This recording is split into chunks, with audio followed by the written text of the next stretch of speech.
Welcome to this tutorial on time management specifically designed for engineers. Today, we'll be focusing on two powerful techniques that can help you manage your time more effectively: the Pomodoro Technique and the Eisenhower Matrix. Let's dive in. First up is the Pomodoro Technique. This method involves setting a timer for 25 minutes and working on a task without any distractions. After the timer goes off, take a 5-minute break.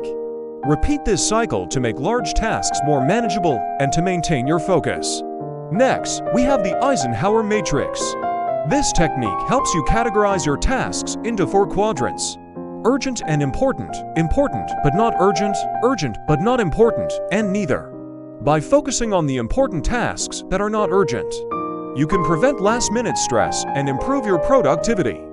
Both of these techniques are simple yet effective ways to manage your time and get more done. Thank you for watching, and don't forget to implement these techniques into your daily routine.